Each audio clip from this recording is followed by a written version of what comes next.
again, I have to mention that I've written about this in my history book. Hair flip. Yeah, no, this is not. No, oh man, I just didn't mean to brag. Sorry, it wasn't meant that way. No, I don't want to. I'm proud of you, Lars. I'm proud of you. No. Let's hear about your book. What'd you write in your book? Well, I just wanted to say that.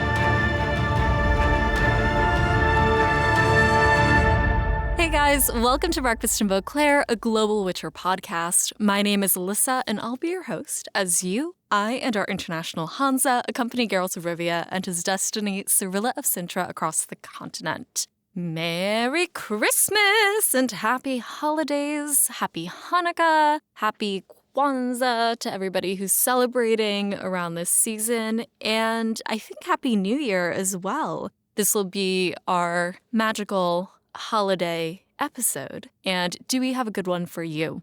As it's the end of the year, so much to reflect on. Thank you guys so much for making 2022 such a great year for the podcast, for our community, and, personally for myself. We have done so much. It's been such a long season. I think I put out like 24, 25 episodes this year.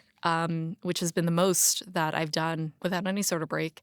We went on 2 vacations as a community and had so many meetups all over the world as well. It's been so amazing to watch the community grow, not just in terms of people, but in terms of actual connections and people building hopefully lifetime friendships through this podcast and through this international community. So thank you so much for making that silly thing that I said on episode 1, Global Witcher Podcast, actually reality. This has definitely been, I think, the most realized year for, I think, a lot of the goals around the podcast. And a lot of that did kind of come into perspective when we were, sitting in a hotel bar in Belfast and suddenly there were all these strangers from around the world. It's definitely been a year of connectedness and community for the show, and I definitely want to keep that momentum going into 2023, and I'm so excited for all of the things that we have in store for the new year. But yeah, thank you.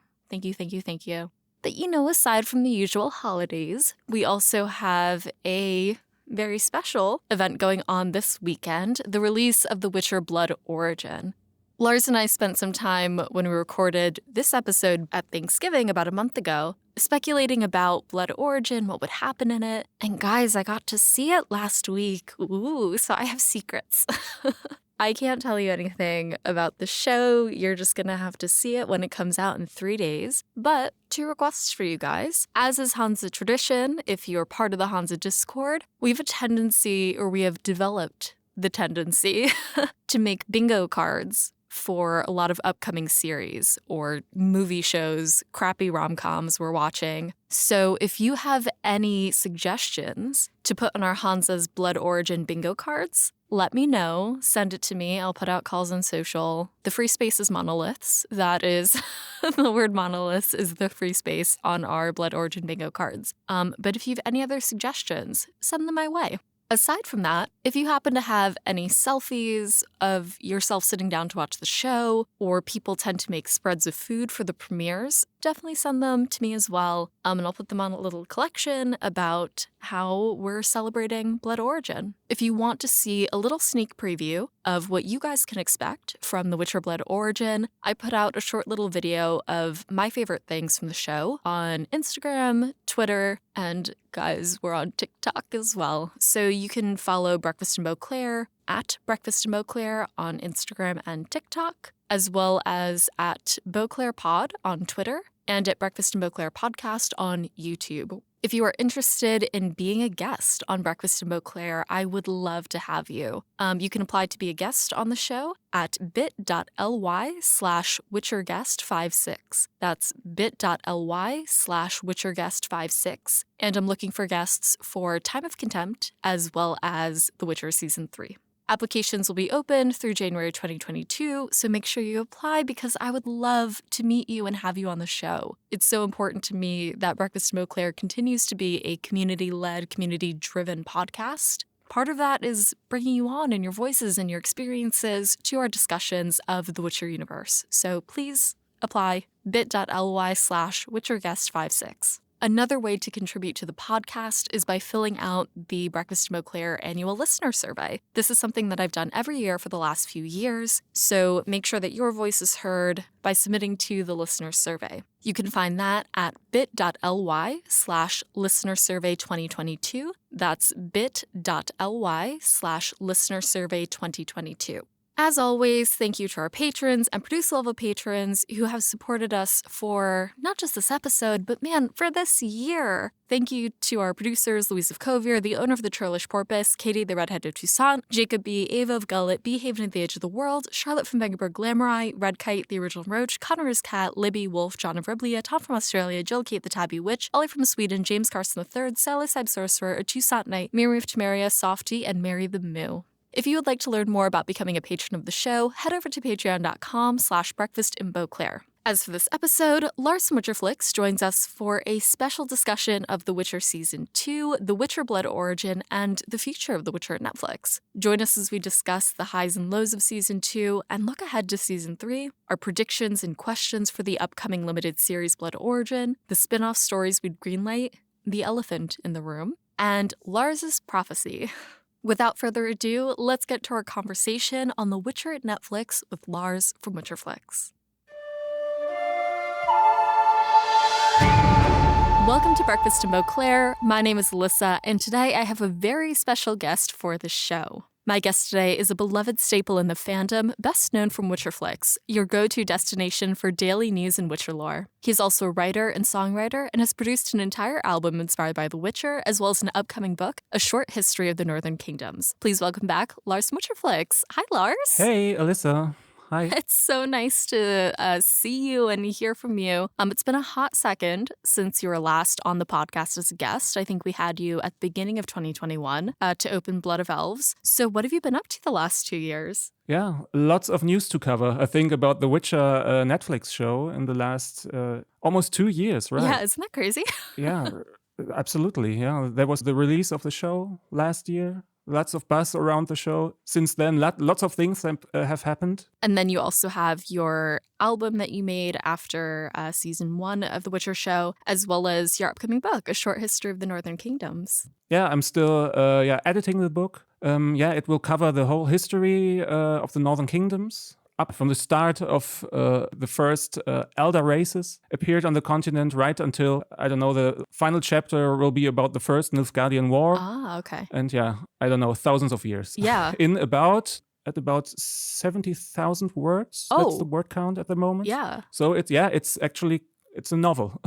It has a novel length, yeah. Oh, that's so exciting. I'm sure we'll talk about this when we have our discussion of Blood Origin today. But how did you go about compiling some of the history from the Witcher world? I think famously Sapkowski has throwaway lines everywhere about what goes on and when. But if it's not necessarily central to the plot, he doesn't really build it out. So where did you get the inspiration to do this, and how has the process been? Absolutely. I got the inspiration right after reading Fire and Blood by George R. R. Martin, of course. That's has been adapted into House of the Dragon. And after reading that 3 years ago, maybe, or 4 years ago, I don't really remember, I thought about, well, wouldn't it be great if there was a book like this set in the Witcher world?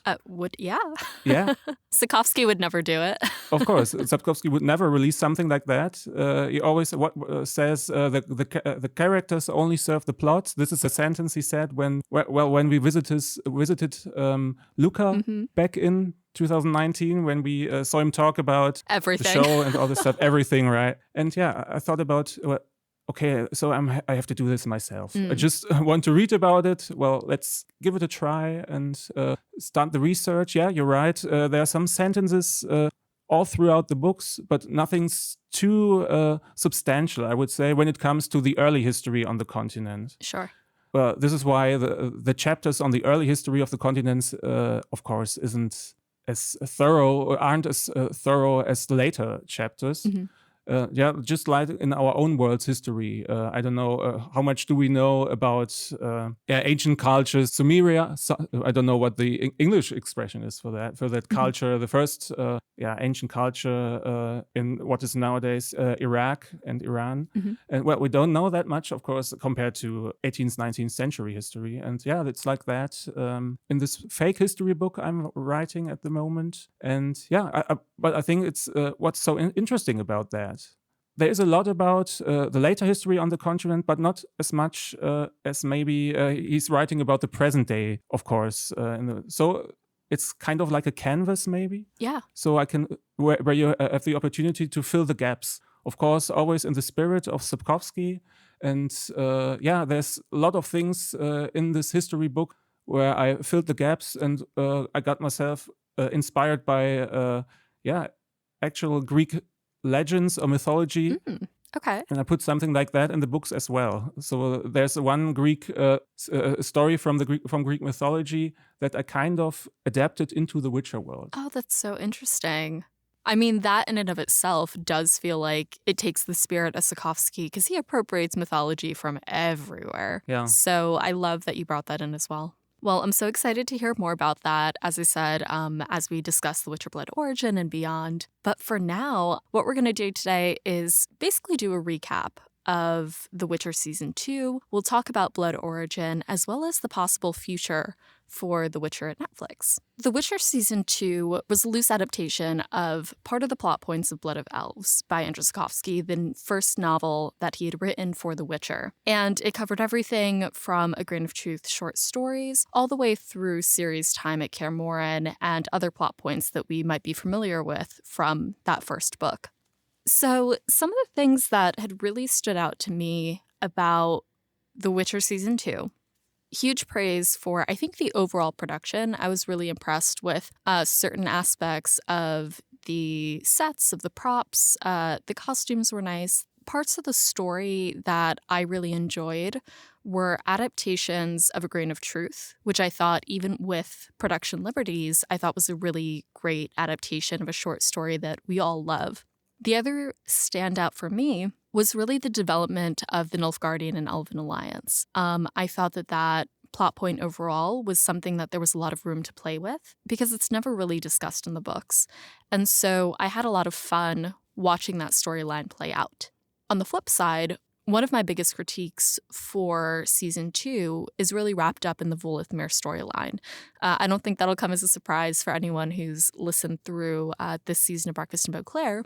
But I thought that the character of Volithmir impacted the storyline in a way that it removed agency for some of the characters that I would have liked to see more of. So obviously the characters that directly interacted with her, Yennefer, Fringilla, and Francesca. So yeah, I would have loved to see that inverted. I certainly think that had Rince and Lydia had much more of a focus in Season 2, they would have been more than enough to keep our trio preoccupied. So I don't think that there was necessarily a need for Volithmir. And by the end, it kind of leaves our trio in a state that they hadn't been in the books. But what were some of the highs and lows that you might want to discuss? Yeah, absolutely. I agree with everything you said. The first thing, of course, that caught my eye was the production value. It was such a step up from Season 1. I like that very much, especially the design and the animations of the monsters. I thought they were flawless. I love that they added new monsters that didn't appear in the books, such as the Chernobog, which even has its roots in Slavic mythology. This little hint at Baba Yaga. I love that as well, of course.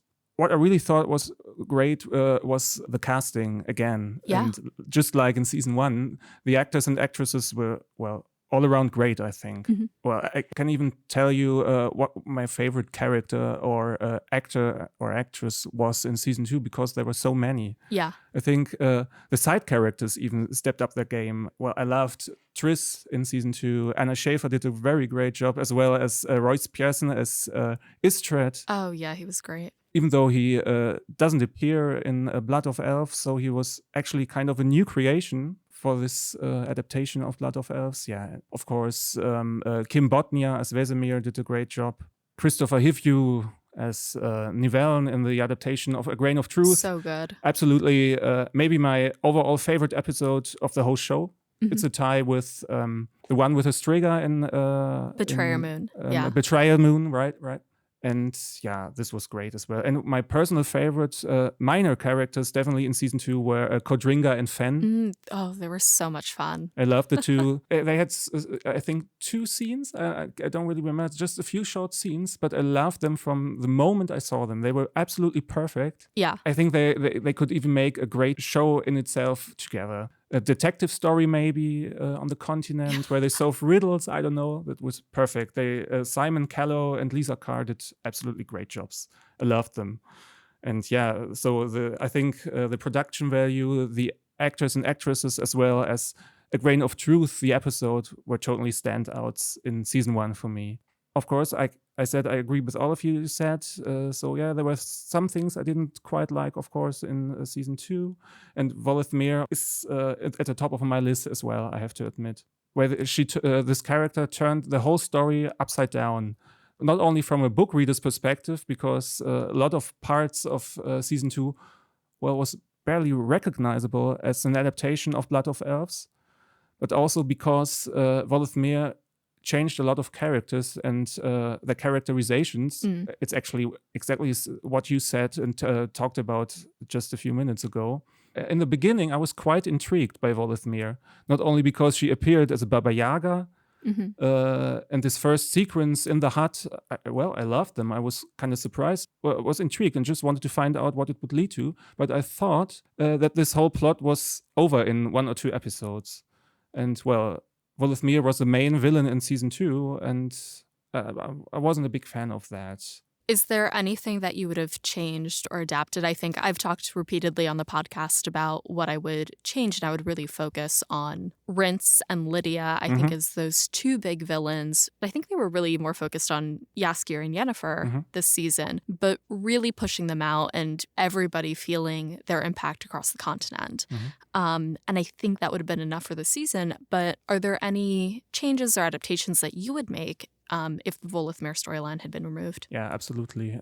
There's some minor changes, of course. They were mentioned on your podcast. The Dear Friend letter, something, just a very, very minor moment. But, it's not only a fan favorite moment, but I think it's a very central moment in the book as well. And it's a standout moment again. And I was looking forward to this moment and how they would adapt it from the moment the show was first announced back in, 2018. 17. 17, yeah. Oh my God. That's almost 6 years ago. Wow. That's how old WitcherFlix is. 5 years of WitcherFlix. Oh God. An anniversary this year. Okay.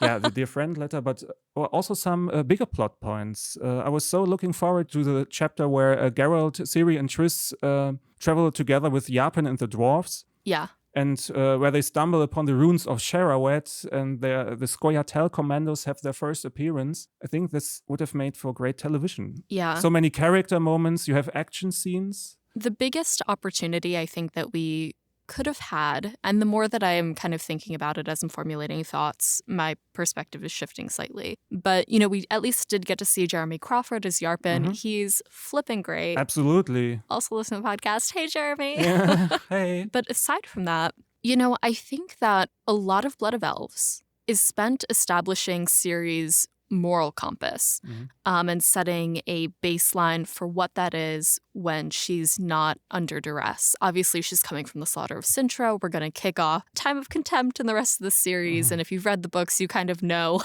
where that goes. So Blood of Elves really serves as a baseline for all of our characters, really. And so we get to see who these people are when they're relaxed, when, as I said, they're not under duress. Ciri's characterization between Cintra and the rest of the books, a lot of that is developed within the walls of Kaer Morhen. And it is very short. Her time there is really only 2 chapters, which is, I think, part of the reason why I was surprised that we spent the entirety of the season there. However, the thing about Kaer Morhen is that it's always a safe place. It's always happy memories and family. I think that's what it really represents for Ciri. And so I think to bring a lot of that back in and have a second slaughter at Kaer Morhen, the first time was, covered in Nightmare of the Wolf. And then this time, the call's coming from inside the house. Mm-hmm. Beyond that, Ciri is the one who's responsible for it, obviously with Volithmere at the wheel. But, there's, I think, a really big question about what's going to happen to her now that she's been set on this path. I wonder how it's going to continue to affect the show, Ciri's characterization here. And then there's also the dynamic that the three of them have, because as I've said before, Yennefer's never been in the doghouse with the two of them in such a way. So it'll be interesting to see how that power dynamic changes and develops in season 3. Yeah, they're all in a different place at the end of season 2 than the characters are at the end of Blood of Elves. Just different. Just different, yeah. But yeah, this is just something I just wanted to add. Something I was thinking about when you were talking about Kaer Morhen. I loved that we saw so much from Kaer Morhen in season 2. Yeah. I love Kaer Morhen as a set. It was great. Especially, this is just something I just wanted to say again, that you just have to consider that they shot all of this during the pandemic, when so many things were impossible, so many delays, so many hardships during this time, and they still managed to create something that looked so great as season 2. So this is something definitely you need to mention. But well, as you said, Kaer Morhen is a kind of a second home to Ciri. And of course, when you think about the books, when you think about the Kaer Morhen in the books, several times in the books, the words Kaer Morhen and home are mentioned all together. So as you said, after all the things that happened in the show, Ciri will never think of Kaer Morhen as her home. It's another place she got traumatized in. And yeah, I think this is quite a different way they chose to go at this point. The fact that Volithmere in the final episode was inside of Ciri made it very hard for me to watch the final episode, because, we actually didn't have Ciri in the final episode. We had Volithmere in Ciri in the final episode, even though Ciri is arguably maybe the most important character in the whole series. Yes. Maybe even more important than Geralt. Oh, yeah. Yeah. And we didn't quite see her so much in the final episode of season 2. And this, I was very sad because of that. And I really hope to see more of Ciri, and not only her outward appearance, but also her inside, her thoughts, what she made, all of the things she experienced in the first 2 seasons. Yeah. I mean, big kudos to Freya Allen, though, throughout the season. One, with all the stunt training she did, and also with being able to play Volithmere as Ciri. Absolutely. In the final episode. She pulled that off, yeah. As I mentioned, the Nilfgaardian Elven Alliance was something that I really enjoyed, and I'd assume that you might have found some interest in it as well, considering how A Short History of the Northern Kingdoms kind of helps fill in those gaps. I think, Volithmere aside, the Nilfgaardian Elven Alliance is something that just, happens in the books, in the background. We see the effects of it, but we've never discovered how it actually came about. I think it might be like a line, and not in the way that we see it in the show. I think Emir made a promise to Francesca, if I remember correctly. That is much less interesting, I think, than what was actually done between Fringilla and Francesca. And I loved their dynamic throughout the season. I thought that was fantastic. Yeah. It allowed room to explore both characters in both their power and their despair, which I think is really interesting, and the lengths at which they would go for their people, for power. I thought that was a great character examination for the two of them, which I loved. Yeah, absolutely. Especially as a character like Francesca. Well, she doesn't really have a characterization in the books except for her political agenda, I think. So she's just actually a tool, more or less, than just an actual character. So I like that as well in season 2. And of course that there was politics. I'm always a sucker for politics. Yeah. And so I was happy that we explored some politics that Andrzej Sapkowski didn't really explore in the books that much, at least. So yeah, I agree. Yeah. And Mimi's been great throughout both seasons, but obviously want to give a shout out to Misha as well. This is her first role and she killed it as Francesca. Yeah, absolutely. Those are some of the things that I at least wanted to call out about season 2 of The Witcher. I think overall, this is definitely an interesting ride. Different than the books, but I think it did what it set out to do. So I think despite how I felt about Volithmir throughout, when I went to rewatch episode 8, it did do a pretty good job of tying together everything that it had done throughout the season. So it did what it set out to do. I have some reservations, and there are some really high points, but those are kind of my overall thoughts about The Witcher Season 2. Yeah, absolutely. I agree, totally agree. I remember that my sister, who isn't into The Witcher, she has watched the show. She didn't read the books. She didn't play the games.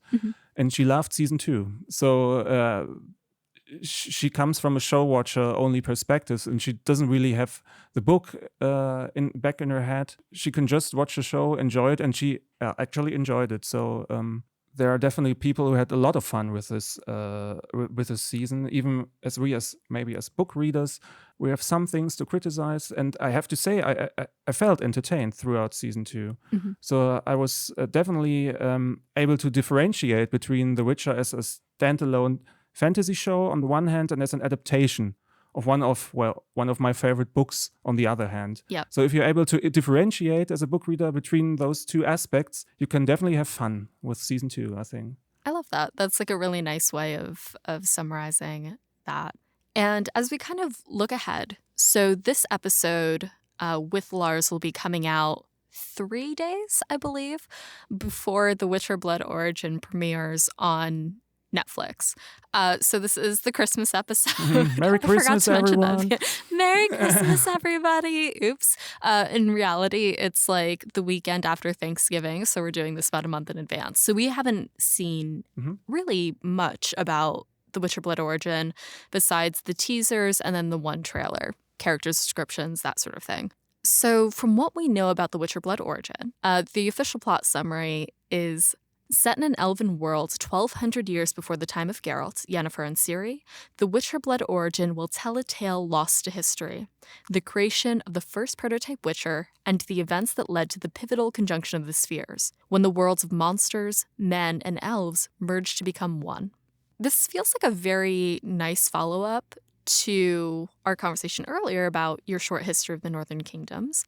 But from my understanding, this isn't necessarily a part of the lore that we really know much about. Sapkowski just kind of talks all throughout the series about like the conjunction of the spheres. And then there's Philivandrel, who's just like, we came on the white ships. And then you get little pieces of lore here and there. But as far as we know, the Witcher world and the continent was an elven world. And then the conjunction of the spheres happened, which is what brought in monsters and men.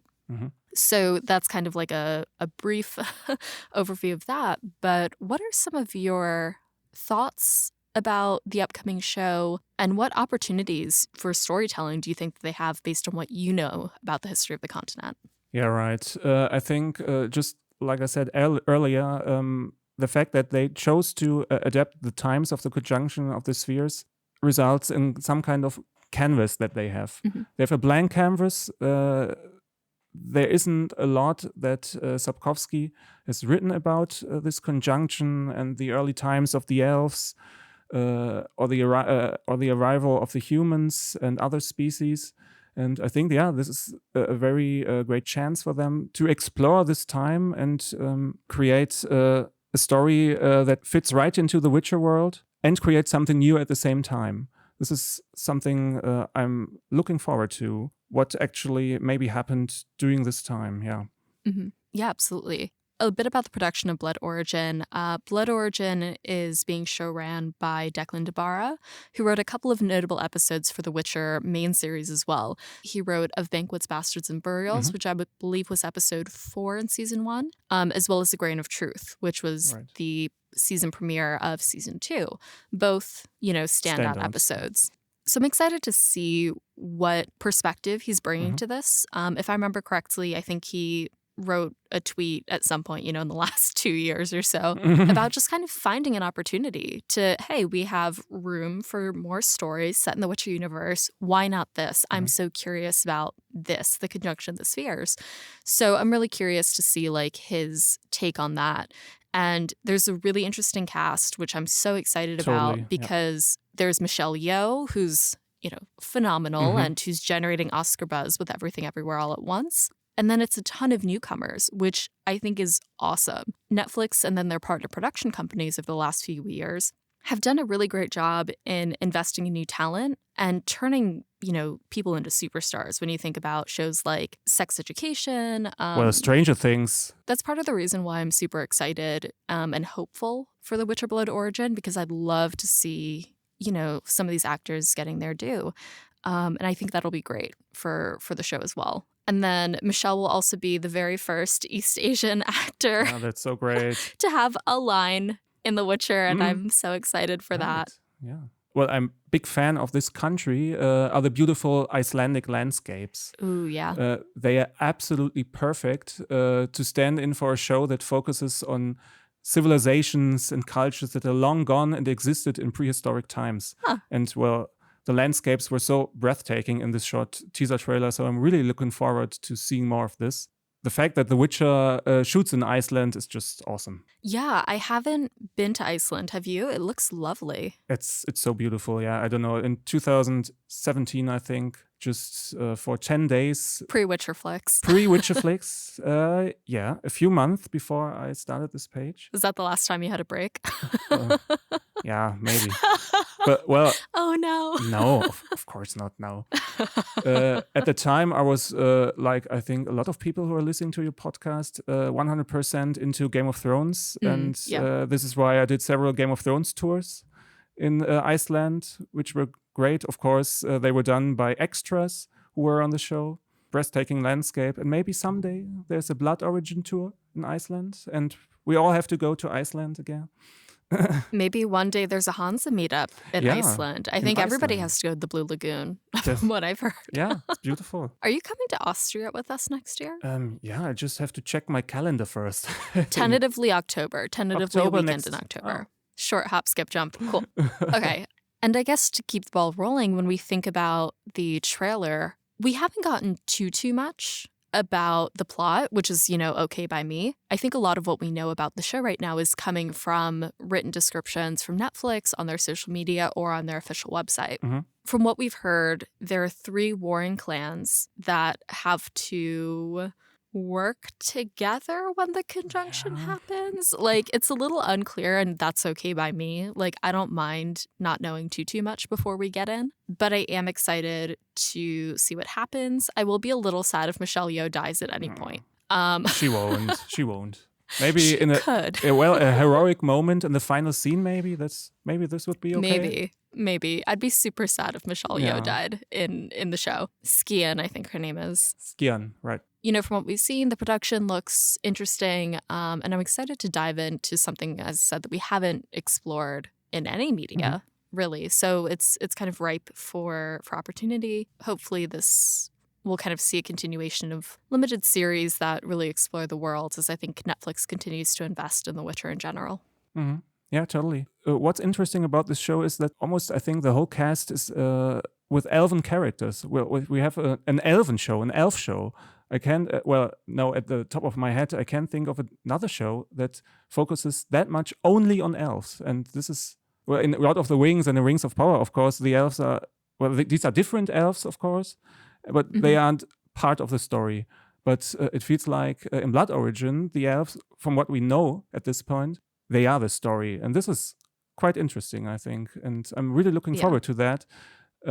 Especially when you think about the few things Andrzej Sapkowski writes about the times before the conjunction of the spheres. We know that the elves have built beautiful cities, palaces. They weren't really a warfaring nation, I think, up to this point, because they were the dominating species on the continent. I feel like they did mention they fought dwarves and gnomes. Sure, for a short period of time, but they didn't go to war for centuries with the gnomes and the dwarves. like they did with the humans later on. Of course, you have to mention that the wars wasn't because of the elves, it was because of the humans, of course. But yeah, seeing the elven kingdoms in all of their beauty and prime, maybe, I hope so, of course, at least, will be great, I think. Yeah, that would be really interesting. That wasn't something that I had considered, but you're totally right. Like when we hear about a lot of cities in The Witcher, such as Cintra and a number of others, they're all built on elven foundations. If I'm remembering correctly, I don't remember seeing a ton of architecture. We had a lot of interior shots in some of the trailers. So I remember there being like a very, very white room at some point. We've seen a couple of like almost politically looking scenes. I do know that one of the actors from Sex Education is here as a royal in The Witcher Blood Origin. And so there are a few interior shots, but I think all of the exterior shots we've seen are mostly like vistas, like it's Iceland. Right.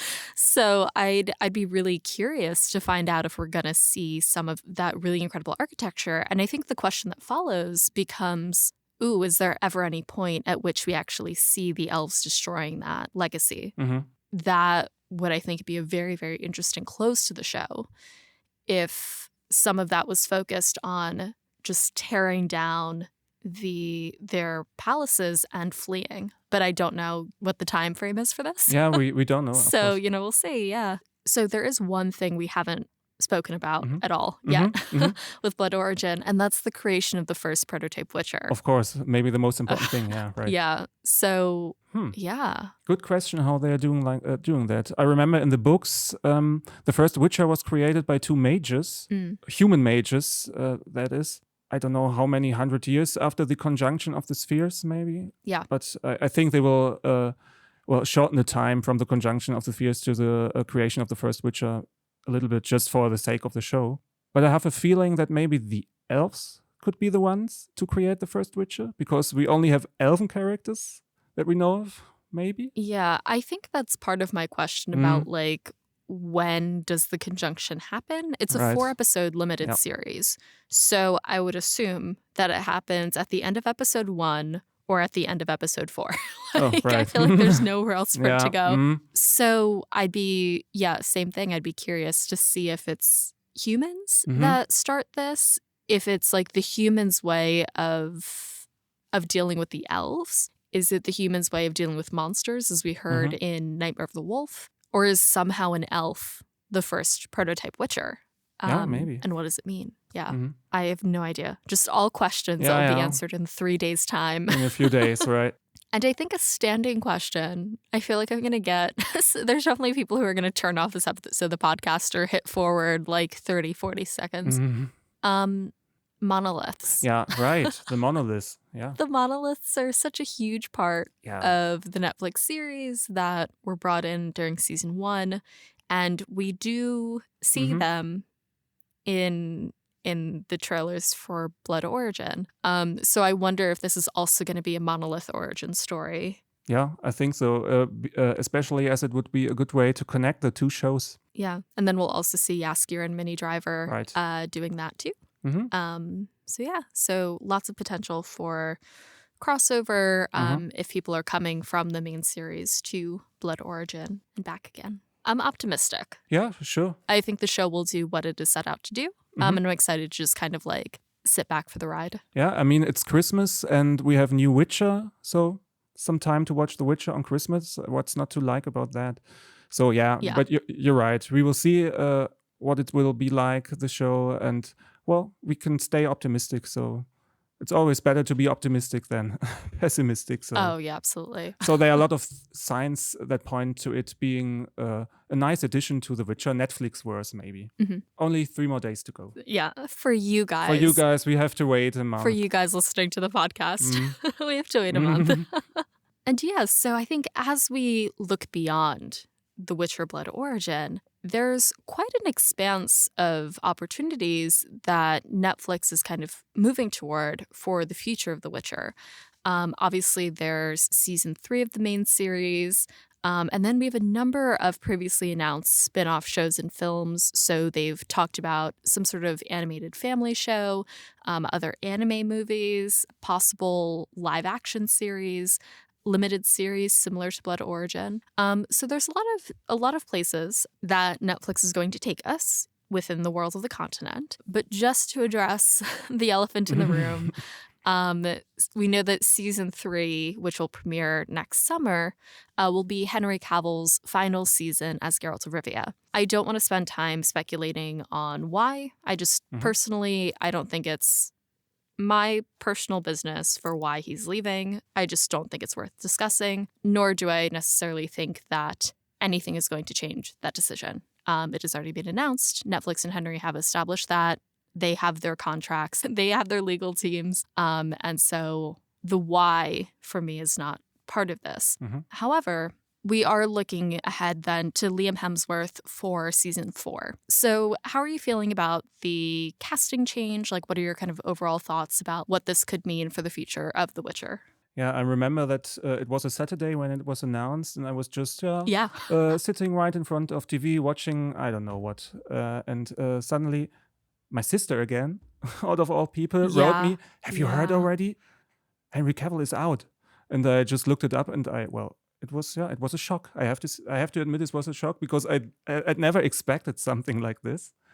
I needed a few minutes to compress, but yeah. Yeah, I was similar. Somebody had to tell me. So I was actually at a bachelor party for one of my good friends. Okay. We were on I don't drink, but we were going on a 12, 15 hour bar hopping. Wow, okay. So they started at noon, and then I was not on my phone the whole day.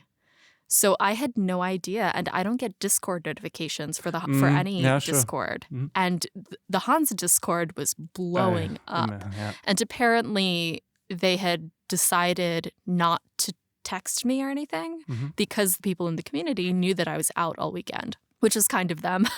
But as soon as I opened up Discord, 350 missed messages in the Netflix channel. Okay. And I only opened it because I got a text from someone who I had been on 2 dates with saying, "Hey, did you hear the news about Henry Cavill?" I was like, "What? Oh, no." So then I, opened it up. My reaction, though, obviously I was surprised, but I think on a certain level, I wasn't shocked if there's a distinction to be found there. Part of the reason for that, I think, it comes back to what I said before with the Blood Origin actors and with Stranger Things, with Sex Education, and then when you look at shows like Game of Thrones, House of the Dragon. I do believe that the production team believed that Henry Cavill is the right person for the role. And he's done an incredible job, of course, of the last 2 seasons, and I'm sure he's going to put us all into season 3 as well. However, hindsight's 2020, all that. I am surprised that they banked on an A-list movie star to carry a TV show that could run for 10 years.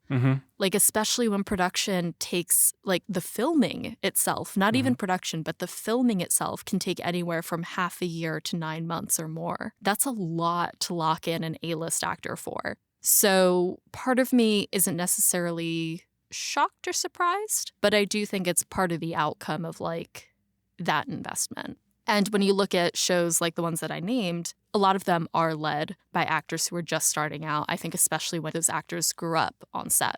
Yeah, right. Right after it, I made a post on my Instagram page, which as you said before, is about Witcher news. And well, of course, it totally blew up, and all the people that commented on it were shocked as well. Yeah. As you said before, it's not on us to speculate what actually was the reason for it. We have to accept it anyway that Henry Cavill is not the Witcher anymore after season 3.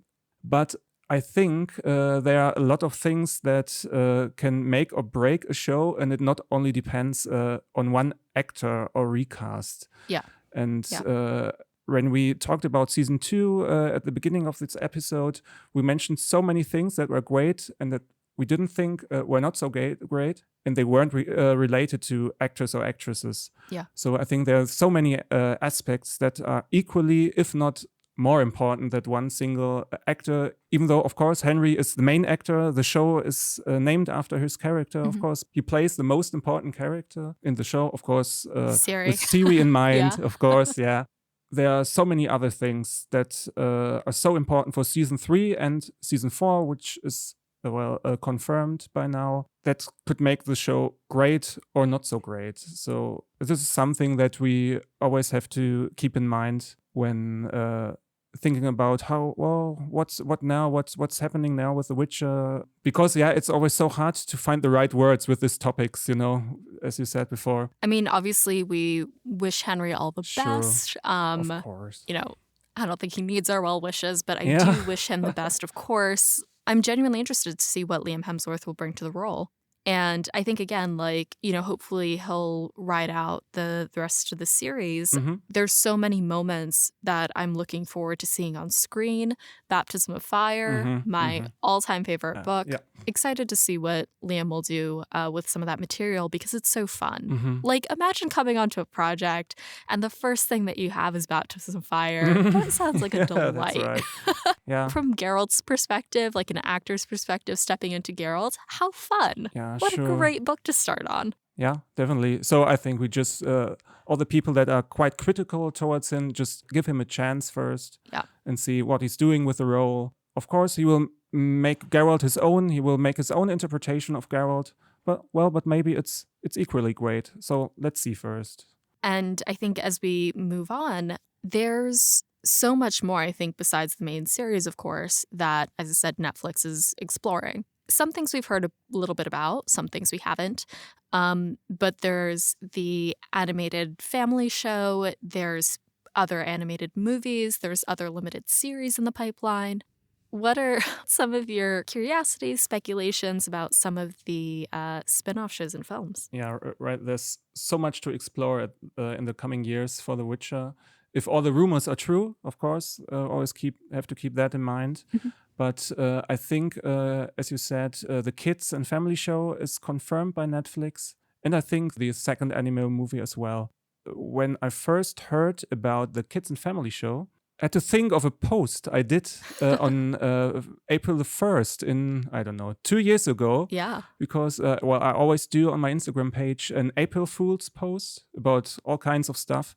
And that year I made a post about Netflix doing a kids and family show, a cartoon about Roach.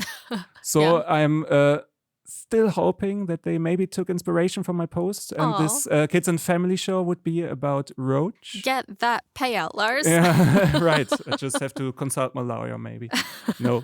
But I think there was an interview with Lauren Hisrick, the showrunner of the main show, where she said that a kids show and The Witcher does it all really fit together, as there's so many brutality and violence in the Witcher world. But if you strip The Witcher from this violence and brutality, well, you have fairy tales and morality tales and stuff like that. And well, this is a great foundation for a kids show, I think. Yeah. I know I'm not the target audience, maybe, but I'm really looking forward to it. So if it really happens, this show, I'm one of the first people to watch it. Maybe with my nieces, who would be the target audiences. Oh, I mean, I'd watch it by myself. Yeah, you're right.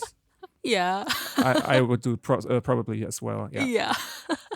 But I definitely agree. I've spoken on recent podcasts about this as a guest, but there's so many core values that I think are explored in The Witcher.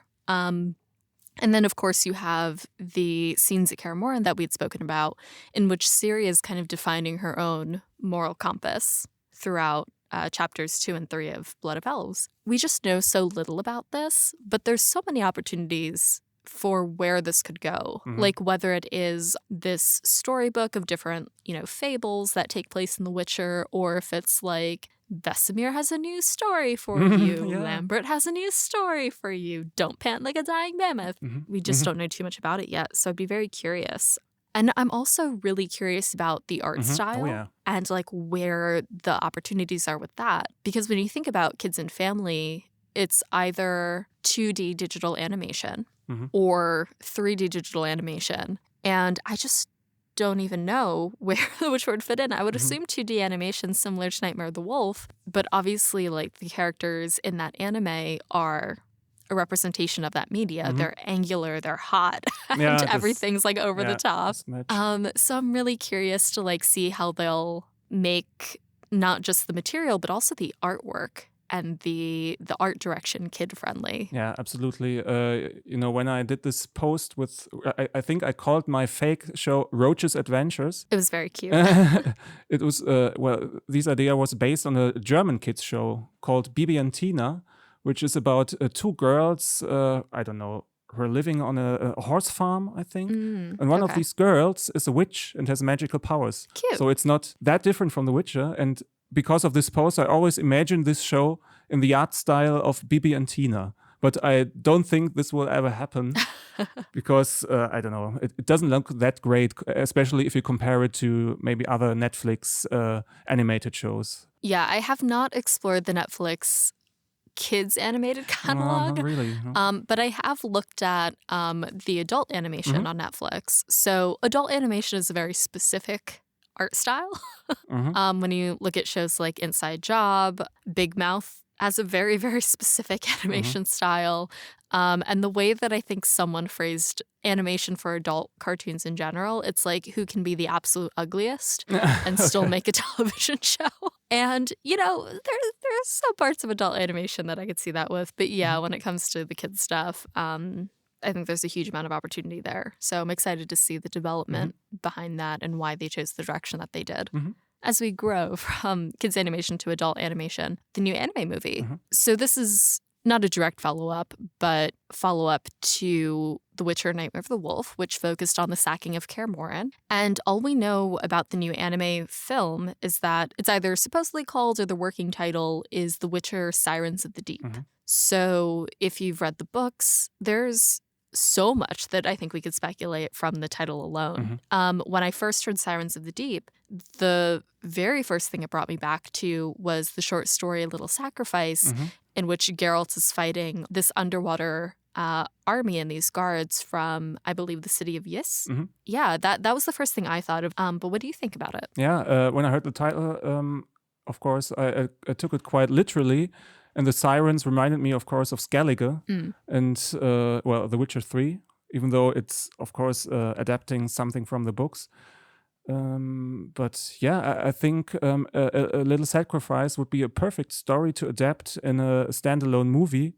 And yeah, it would be great to see. I mean, Essie Davin on screen, this would definitely be something I would absolutely watch. She's fantastic. But I think then there's also the question of like, Sirens of the Deep, could that be, again, like another pre-Witcher thing? Or could it be an adaptation of the short story? There's so much opportunity to kind of like move the timeline and scale. Yeah, at least the word sirens hint at the fact that it has to take place near the sea or near the waterside, at least, because, well, sirens in Greek mythology are the creatures that attack sailors on the boats.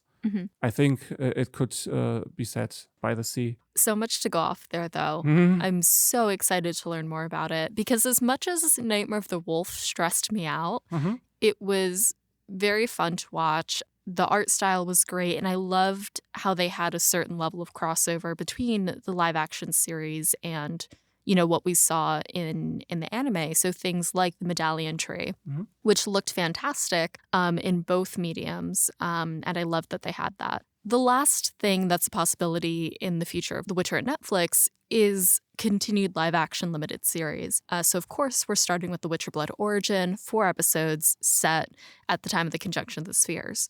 There are rumors about other possibilities for shows. And I think that, of course, fans have ideas for possibilities for shows. And with how little Sapkowski has written about certain parts of the world and the characters, there's a lot. Like, you can find entire series within the cracks of the current books. You know, I'm sure we'll see how this will play out. Like I said, that there are rumors about possibilities for storylines.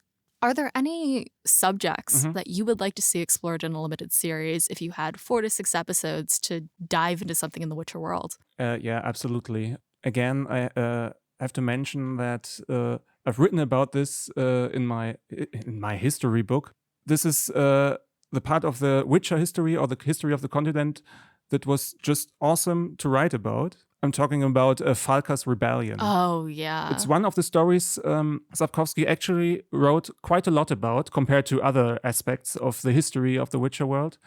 And, well, it's just a great story. One of the advantages of this story to adapt is it has kind of a clear start and, of course, a clear end. It has a climax and, well, it has everything you need for a good story. It has interesting characters. It has, well, I don't really know if it has gray morals. I think so, yeah. It depends on the way you're adapting. I think it does. Yeah, of course, Falca is always made out to be that demon-like character. She's one of the worst persons who ever lived. For example, in House of the Dragon or Fire and Blood of George R. R. Martin, this is not always the case. This is what historians made her out to be. Yeah. We don't really know if Falca was that whole person. And, well, she's fighting for her throne. Because, well, she's the daughter of the King of Redania, and the King of Redania remarries, and she was the first in line of succession, and then his new wife gives her 2 sons, and of course, these 2 sons are ahead of her in the succession, and she and her mother, the first wife of the King of Redania, are sent away to Kovia and Povis. Yeah. And, well, there she's brooding, and together with her mother, she's thinking about how to take back that throne. And from here, it all escalates. Yeah. And I think that would be a great story to tell in 4 to 6 episodes with lots of twists and turns. And, yeah, I would really like to see that on screen. That's so interesting because it's funny that as you're describing Falca's Rebellion, it does sound similar to House of the Dragon, which was published in 2018. I just looked it up. So it's from like at least 20, 30 years after Sapkowski wrote about Falca's Rebellion. But I totally agree with you. That would be such a great thing to not only have as a standalone limited series, but it feeds very nicely into certain aspects of series storyline. Totally. Without spoilers. But that would provide, I think, a lot of color without necessarily having to watch it, which is, I think, like a perfect limited series then. That's such a good one. Yeah. Some of the things that I would love to see as limited series, pre-Baptism of Fire vignettes of the Hanza, I think would be really fun. And then I think there are continued opportunities with a lot of the secondary and tertiary characters that we see throughout The Witcher, like in general. Like a lot of the armies and infantry could be incredibly cool to explore on both the Northern Kingdom side as well as the Nilfgaardian side, because we spend a lot of time in action sequences in the Netflix series, sometimes for the sake of action, but, you know, it is what it is. But not too much time in like the actual war. And neither does Sapkowski. So I feel like establishing a certain level of investment in the military campaigns and understanding of how these militaries are run will possibly have really great payoff, you know, when we look ahead to some of the major battles that have defined the Second Nilfgaardian War. Yeah. War and its consequences is such a big part of The Witcher. This would be definitely a show not only to watch, but would be quite a great foundation, as you said, for the later seasons maybe. So, yeah, great idea as well. Yeah.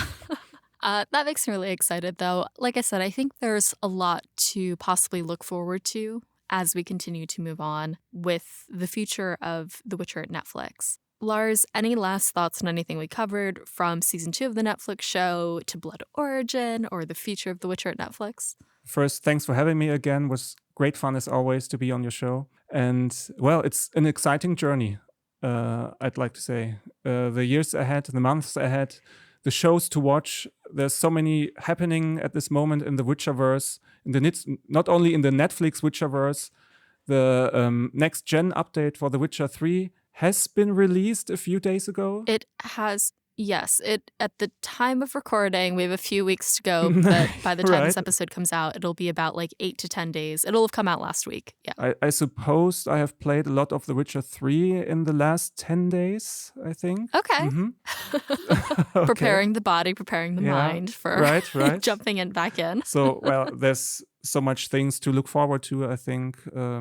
It's a great time, even if not all the news we are learning about the show are maybe that positive for some people. I think there's a lot of things to look forward to in all of the things that are being released in the future. So this is what I'm looking forward to as well. So many things ahead. Yeah, I definitely agree. I'm sure that we'll continue to keep up to date with you between Tidings from Toussaint and everything else going on. Of course. As you said, very much looking forward to kind of what's next. So that is it for our show today. Lars, thank you so much for joining us for this episode. Thank you. Thank you to our Hanza for listening. So I'm sure a lot of people already know, but where can people find you? And is there anything that our community can help you with or anything that you'd like to share with them? Yeah, as I said before several times, I'm on Instagram, WitcherFlix. It's the name of my page. All news about the Witcher show and beyond. I got a blog, a website, WitcherFlix.com. Oh, nice. Yeah. Yeah. This is, by the way, the place where I'm planning to release a short history of the Northern Kingdom when it's finished one day in the hopefully not so distant future. So, of course, the book will be free for all people to read. So thank you again, Lars, for joining us. And next episode, join us as we kick off our discussions of The Witcher Blood Origin. Thanks for joining us at the Breakfast Table. For show notes, transcripts of each episode, and a complete list of our social platforms and listening services, head over to breakfastinbeauclair.com. Breakfast in Beauclair is created by Alyssa from GoodMorhen. It's hosted by Alyssa with the Tidings from Toussaint news segment by Lars from WitcherFlix. The show is edited by Alyssa with music by WitcherFilter Media. Breakfast in Beauclair is produced by Alyssa in New York City with Louise of Covier, the owner of the Churlish Porpoise, Katie the Redhead of Toussaint, Jacob B., Ava of Gullitby, Haven of the Edge of the World, Charlotte from Bangburg, Glamorai, Red Kite, the Original Roach, Codmer's Hat, Libby, Wolf, John of Riblia, Tom from Australia, Jill Kate the Tabby Witch, Ollie from Sweden, James Carson III, Southside Sorcerer, Toussaint Knight, Miriam Rift, Maria, Softy, and Mary the Moo. Special thanks to Lars for joining us for this episode and our international Hanza for their support.